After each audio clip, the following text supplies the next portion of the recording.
Hey man, what do you want? Connection. Hi, baby. So friendship. Yes. Just give me what I want. Guys, that part right there was my favorite part of the entire movie. I mean, once a runs girl, always a runs girl. Okay, my guys. Okay, people.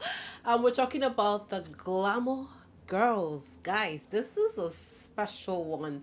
And this is going to be my very, very first movie review in this channel. Guys, I'm going to be telling you my side of the story. You guys know that I love to keep it real in my channel. Personality Highlights with Julie is a constructive criticism channel. You could call this a critics corner. Here we talk about reality shows, real-time stories, and guys, maybe we're going to be doing movie reviews if I get favorable response from you guys. But I really needed to talk about this because of the backlash that the Glamour Girls got on social media. Like, people were so mad about this movie, and I'm going to be sharing with you one of the things that I feel were probably wrong with the movie, the things that I really enjoyed. I'm going to be giving you the full gist as usual. If you're new to the channel, guys, take this minute to hit on the subscribe button to be a part of this community. Join the conversation, guys. Turn on the post notification bell. Give this video a big thumbs up. Let's have some visibility. Turn it down, like, give it a thumbs down if what I'm saying doesn't make any form of sense. So guys, literally, we really need to talk about this, and I'm just going to be sharing with you what I really think about the Glamour Girls. I feel like that movie was super dope. I feel it was very dope. I feel it had a great story. Yes, I know a lot of people have been saying a lot of things concerning this movie, guys. Like, seriously, one of the things that I take very seriously in this channel is Twitter trends, and there are so many conversation on this. Like, guys, take a look at the tweets, guys, and you probably might have an idea of why people are very mad at the movie. So a lot of people have things to say about the Glamour Girls, and guys, I see, when I talk about, when it comes to movie production, when it comes to filmmaker, guys, probably if you don't know my background, I'm probably going to be sharing with you what I do aside coming on YouTube, becoming a YouTuber and all that. I'm a photographer and a videographer. I mean, guys, I'm literally trying to get into film school very soon, and of course getting into that niche in a very, very special way. But one of the things that we need to understand about the Play Network is that they're very professional about their job. They actually understand what they're doing. And so when we look at the Glamour Girls, I'm going to say there were 3 things I noticed about the movie that I think I liked. I liked the story. So many people have been saying, oh my God, the story was so wacky, blah, blah, blah. I think I liked the story. And I think there was a good story delivery. But guys, one of the biggest problems I found watching the Glamour Girls, I enjoyed it. It was a great movie. If I were to score it, I'm not going to lie, I'm going to score it a 7/10, or maybe 7.5/10. And guys, I'm going to give you a reason why. I know we haven't gotten to the level in Nollywood where we are actually supposed to be using our minds to know what is happening. But this movie actually got me using my IQ more during the watch time. And I think this is what doesn't go down very well with a lot of Nollywood fans. And so guys, I don't know, but if I were to look at that movie, I'm going to say there were a lot of things I found as loopholes. And the number one of them was that at the end of watching the movie, I didn't climax. You know, it's just like when you're having sex with somebody, right? Somebody you love. There's a difference between having sex with somebody you love and a random person. When you're having sex with somebody you love, I'm sorry, but this might be a bit advanced. I mean, the movie is actually a +18, so I believe my subscribers here are above 18. So there's something about when you're having sex, right? You actually gather momentum, do all the rigmarole, have all the romance and the foreplay. You get to the climax, and then you release, right? This particular movie, there was no climax. It was just a steady flow, like, okay, we're just doing it because we want to just have sex. not because we want to get all high and get all down. So I think that was just the problem with the movie. The movie was a quick summary. So we ended up, some of us ended up just experiencing the summary of a movie, of a story, rather than experience the movie itself. And guys, I'm not gonna lie, the movie started really well. All the cast were wonderful. They did a great job. I'm not gonna lie. So I think with this, if you haven't watched the movie, I probably might just give you a breakdown on what the movie was all about, the summary. But I'm just gonna tell you my biggest problem with the movie. Before we go into that, let me just show you guys the Glamour Girls. Like the Glamour Girls before and the Glamour Girls now, there's a lot of upgrade. One of the things you all need to understand is that we have evolved in the movie industry, graphic industry, visual storytelling industry. It is actually a bigger deal right now. And of course, I mean, I'm not gonna lie, this movie was an upgrade. Yes, cinematography was good. I mean, they captured a lot of things, the lifestyle, the glamour, the class. We all saw that, and that is actually what the movie was supposed to carry, and it actually carried it. But like I said, it was a summary instead of an experience. There were lots of stories that were not told in the movie. So guys, let me just go ahead with the cast for the Glamour Girls. Donna was Seikpentim. I'm sorry if I'm not pronouncing that well, but that's her name. She is grounded. I loved Donna from the bottom of my heart. She played her role like the big pimp, like, yeah, the posh pimp. That's what I'm gonna call her. She did her job very well. Ima Sharon Oja was just fantastic. She did her role. She was that new girl in the industry that kind of was very desperate, was willing to do everything, and we actually saw her like she was the center of everything. She made the movie have a Nigerian vibe. Gemma was Josely Dumas. Tommy was Temisin Emmanuel.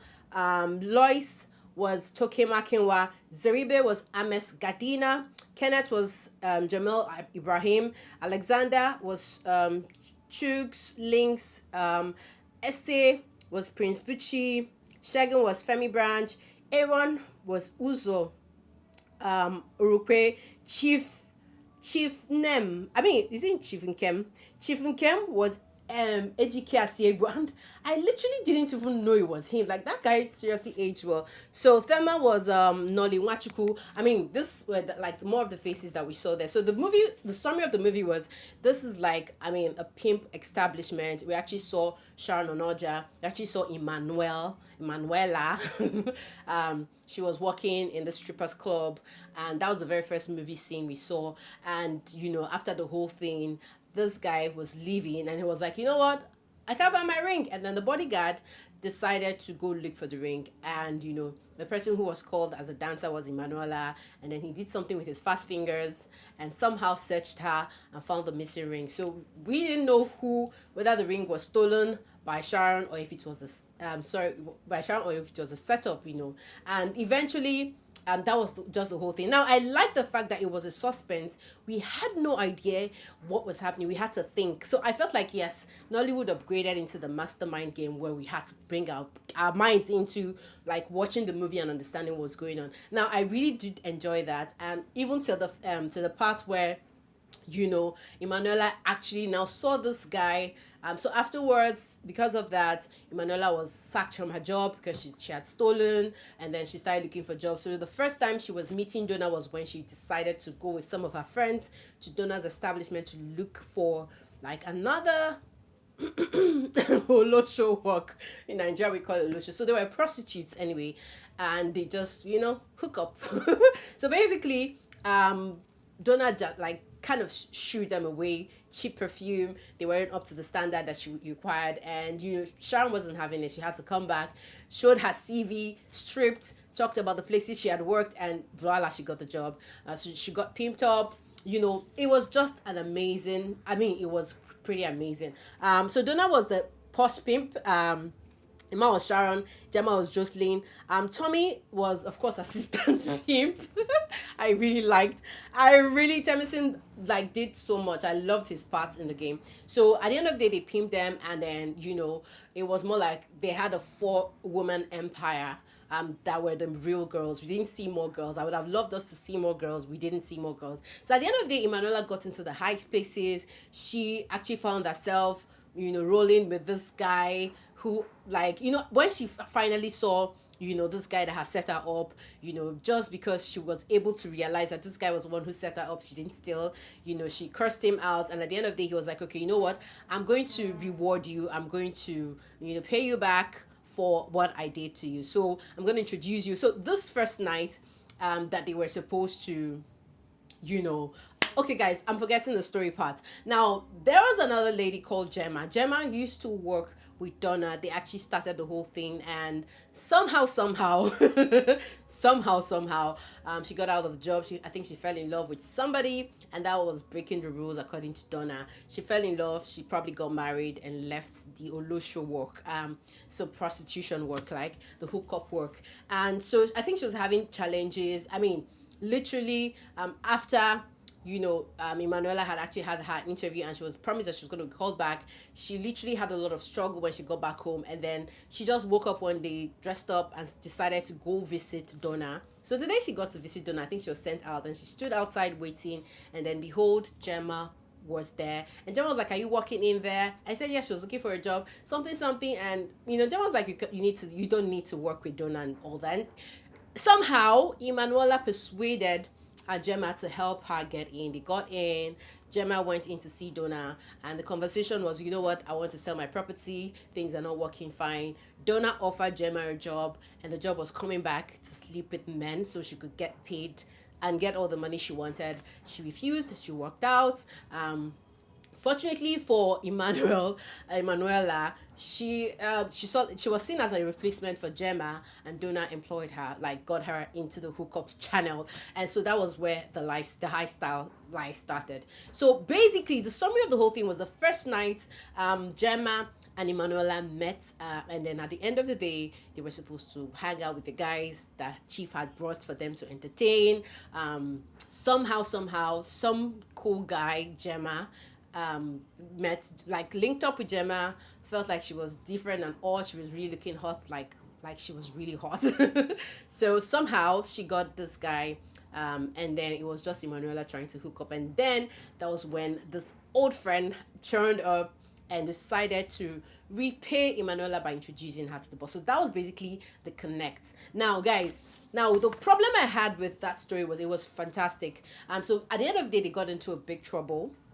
The summary of the whole thing was Gemma also made the same mistake she had made before. She fell in love with this new guy. The guy was sleeping in her house. Somehow, something happened. That's where I'm going to talk about why I had the problem with the story. Now, before I talk about this, I'd like to talk about Toke. Toke had a husband that lived abroad. She was sending money from Nigeria to abroad. So somehow the guy felt like, okay, you know what? I think I need to go see my wifey. Comes back, it was bad news, And at the end of the day, now where the whole story started dropping for me was looking at Toke Makinwa's scene. I feel like all the girls played their role very well. I feel like everybody played their role. But I feel like the problem was more on the editing and the directing. I felt like the story was just too summarized, and the master editing was too annoying, that it did not help us get that climax. We didn't see some of the scenes we would have loved to see. A normal Nigerian viewer would want to see some hard facts, some things like, yes, I know it was advanced. We didn't see a lot of the sex escapades. That was fine. But we needed to see some violence, like Nigerians would call it. It wasn't there. I mean, imagine something where I had a pitfall with the whole movie was the Toke story. So somehow Toke's husband found out that she was doing something shady and came visiting, because at the celebration he noticed somebody else was called the father, and so I think his suspicion was raised. Now the funny part was something happened in this particular scene where Toke's husband came and was with the machete, wanted to deal with whoever Toke was with. Now that was like, I don't know. I didn't understand that part. I didn't understand why this guy got into the room, probably to kill the person Toke was with, and probably saw something else that made him drop the machete. So why did the Play Network allow us to be using our brain to be thinking about the story we're supposed to be sharing to us? I mean, because obviously Toke must have killed that guy. They didn't show us that part. We didn't understand that story. That was the number one problem I had. So it was that summary. What's the summary for? I mean, you guys are supposed to be showing us this content. That is what we live for when it comes. We want to get the full story. We don't want to stress our head too much to understand a storyline. For me, that was definitely the first turn off. Why would you take out such original content? Such content are the ones we live for. We want to see those violence happen. We want to know what's happening. So it was more like we're all guessing what is happening, and we're supposed to be getting the story. So people, we're not. I didn't get the full story. I was not happy about it. Even till now, I'm still wondering what did this guy see. That was how that story was cut off. Like master editing, unnecessary. So at the end of the day, we saw Toki's husband take her two children. These two children doesn't belong to him. It was more like he abducted the children, and the lifelong blackmail was Toki was going to continually send money. That's all. So I mean, we understood that was Nemesis catching up with Toki. Now, the other part of the story that I feel like was too edited, that didn't give us the story, was, guys, I don't know, but even before the Toki, okay, I think it was after the Toki scene. I mean, guys, Emmanuel at the end of the day slept with Chief's bodyguard. Help! Because, they were going in the back and forth, back and forth. Somehow, Chief's daughter found that she got a job, high class job as a banker who didn't know anything about banking, financials. And, Chief's daughter came at her and she was angry. She had to go to complain to Chief. And she was like, what was the lie about it? And so after that whole confrontation, Emanuela got in. She was Emma, or rather. She got angry. She was crying. But the guy had to go and beg her. You know what? We need you to come back so that you can strip dance for Chief. And at the end of the day, she was like, "Okay, are you liking me? Do you like me? Blah blah blah." And guys, they actually did something together. So we actually heard Chief coming upstairs and then hearing the. Like, I was okay with that part. Like, they master edited that part. We didn't see anything. They were trying to play it cool. We understand. But my problem was, how on God's name, how on earth would Chief experience something like that and not react? Like, come on. That was content lost. I mean, why didn't they show us the kind of drama that we know Nigerians want to see? We were expecting to see something like some drama, some banging in the door, some breaking of the door, some no violence. Why? Like, why? So I think that was like the pitfall. It was my like, okay, you need to use your head. And then at the end of the day, we actually saw that Emma and new guy had started settling down. They were doing their thing together, blah blah blah. Chief was gone, but things were still going. Now at the end of the day, the third biggest pitfall in that was the Gemma story. I mean, Gemma mothering that dude.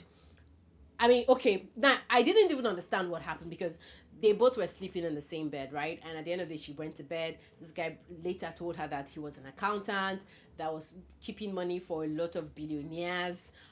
Yeah, we understood that part. Now she went to bed, she woke up, she went downstairs, and then the next thing, we don't know what happened. So the next thing, we don't know what this guy did to her kid. So apparently, from my guesswork, we found out that it looks like this guy was molesting her son, because her son started being moody, wasn't willing to talk to anybody. So it was more like we were stressing ourselves to have those flashbacks. It wasn't shown to us. Like, that would have been like, okay, Gemma is thinking about, why is this like, there was a gap. There was a gap of information. The intels were not there. We had to stress our brain too much. Play Network Group team, if you're watching, I think this were the biggest problems in the movie. It was too summarized. We didn't experience the movie like we would have loved to experience it, and that was just my biggest turn off.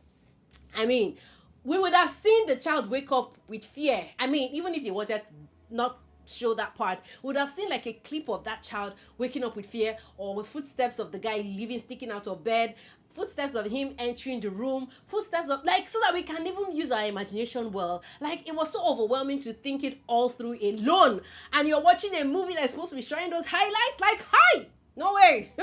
That was where the movie went off for me. At the end of the day, we didn't see Gemma kill this guy. We just know that Donna showed up, tried to solve the puzzle, blah blah blah. Like, so those were my biggest turn off. Those three were the biggest. Like, it was supposed to give us the movie climax. No, it was more like we're watching the movie, and when the peak, it was supposed to get to the climax and then release. There was no climax. It was just a straight flow, and I think that was just what we missed out. But like, I really hope Play Network doesn't do this again. I've really been enjoying most of their movies. This one, I loved it. I love this class. I love the glamour. I love the message. I love the story. But I just feel like, yeah, the delivery was not full. It was too edited. The master editing was too bad. It was too terrible. We had to think it through ourselves. It was stressing the viewer up, and I think that's where people had a problem with it. I think the story was great. Guys, what do you really think about the Glamour Girls? Have you seen it? Have you watched it?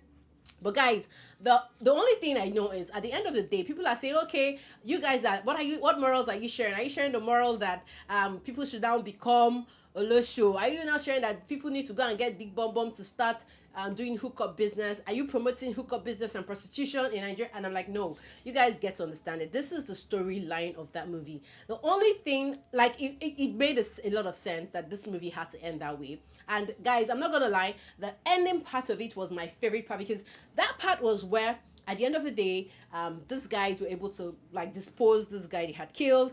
They found, luckily Gemma found the flash drive that had the information of the billions of money they had in the account. They got a hacker, hacked it up, and then there was supposed to be this play. Now, I like that there was a connection. There was like a connection in the storyline. Looking at how the story started with Ima getting into trouble because somebody accused her of stealing and she didn't steal. You know, this guy put a ring on her body and she was caught for it. So we saw that continuity, we saw that completion, we saw that, you know, it was like, yes, this complemented the story very well. The consistency in the in the story. So we actually saw that part play, but this time it was Ima getting more brilliant. So this guy, like, stole the flash drive. The flash drive they gave to Donna was a fake flash drive, and he had the real flash drive. And when Chief confirmed that, he said he didn't have anything through the flash drive in Emma's body rather. And Emma, being the smart girl this time, not wanting to be played the second time, we didn't see that part happen. I love that fact. It was classy. That was classy editing. But at the end of the day, this guy got arrested for trying to play everybody. Now, at the end of the day, it was, I think, $21 billion. I think $21 billion or naira or so. But at the end of the day, they had Donna had also played all of them. She had actually transferred 15 billion into the account and had the remaining with her. So if you minus 21 billion from 15 billion, I mean, Donna had played a very smart game. She had, I think, about 6 billion, in a fresh flash. And when everybody was arrested, she actually showed that flash, and I was like, okay, this is a smart, consistent game. This showed that these guys are bad guys to the end. Now, the part where Gemma left, I love that storyline, because it was more like, you forced me into this. I didn't want to come to the first time. I'm leaving for good now. I love that part. And this is like a moral lesson to all of us. There are certain things about walking away from your past. Don't ever get confused or convinced to get into a past that you've run away from. I think that's the moral of the story for me. And then I actually love the fact that Emanuela left Donna. I felt like that movie ended. I was like, no, this is not what I'm looking for. I didn't get that bad girl vibe from Emma. I'm sorry, but I really agree with that editing. Seeing Emma return back. Yes, I was like, yes. Once a call girl, once a runs girl, always a runs girl. I understand that story. I don't know what you think about it, but I think I love the story. I just felt like the master editing was just overwhelming. We didn't get the climax, and I pray people have been saying, hey, Play Network, why are you guys remaking old movies? That is their niche. That is what they do. They've been remaking it. They'll still keep at it. Don't tell them to change. This is what they are meant to be doing. It's their new purpose of business. That's their positioning. That's their branding. Deal with it, guys. Let me know. This is constructive criticism. I think they did a great job. I just feel like the climax wasn't there. So guys, let me know your thoughts. I'll see you guys in the next one. For now, thank you so much for your watch time. Ciao, ciao, guys.